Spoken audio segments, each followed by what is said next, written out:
தியாக சார் சொன்ன மாதிரி பை ரோடு வந்தேன் கொச்சின்ல இருந்து.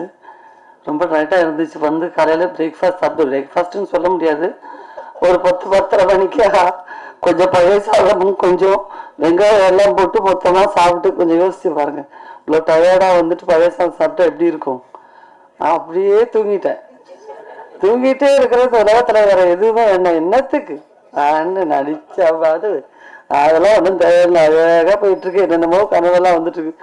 திடீர்னு தியாகசாருடைய அந்த வாய்ஸ், ஒரு கன கம்பீரமான வாய்ஸ் போன்ல இருந்து, ரோசி கிளம்பலையா? ஐயோ இது வந்துட்டது. அப்படி sir sir sir sir sorry sir sorry sir. என் வீட்டுக்காரர் வந்து என்னை பிச்சு எடுத்துடுறாரு.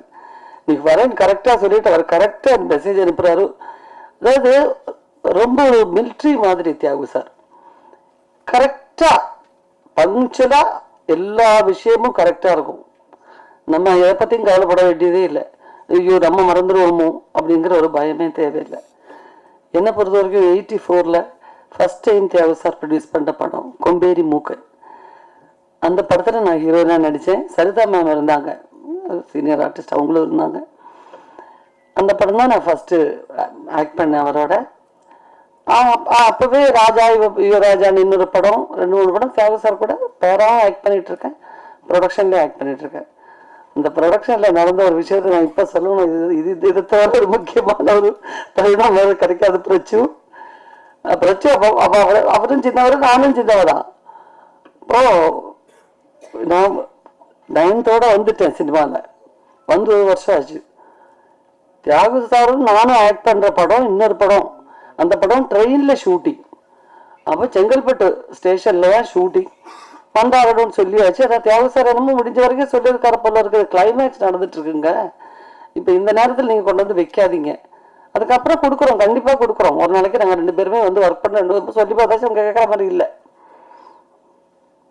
ஏவிஎம்ல இது பிரசாத் இல்லை செட்டு போட்டு, பிரசாத் ஜாவதி பிரசாத் தான், பிரசாத் ஸ்டுடியோவில் செட்டெல்லாம் போட்டு ஒர்க்கு நடந்துட்டு இருக்கு. கிளைமேக்ஸில் வில்லனுங்கெல்லாம் என்ன கட்டி போட்டிருக்காங்க. நான் வேற அந்த ஸ்டைல் பழைய அப்படி உட்காந்துருக்கேன். ஃபைட்டர்ஸ் எல்லாம் அந்த பக்கம் இந்த பக்கம் ஓடுற மாதிரி பண்ண மாதிரி மேலேயே டச் பண்ணாங்க. அப்படி ஆக்ட் பண்ணுவாங்க.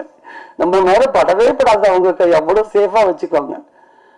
அதெல்லாம் நடந்துட்டு இருக்கு. பார்த்தா வெளியே வந்தா அந்த படத்தோட ஆளுங்க வந்து நிற்கிறாங்க. உருவசி என்ன உருவசி வரேன்னு சொல்லிட்டு இந்த மாதிரி சீட் பண்ணலாமா?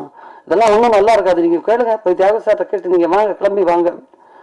ஒவ்வொரு தடவை போகும்போதும் எனக்கு ரொம்ப மன உளைச்சல். எனக்கு தியாக சார் வேறு பிஸியாக இருக்காரு. ப்ரொடியூஸ் பண்ணுறது ஒரு பக்கம், ஆக்ட் பண்ணுறது ஒரு பக்கம், ஃபைட் பண்ண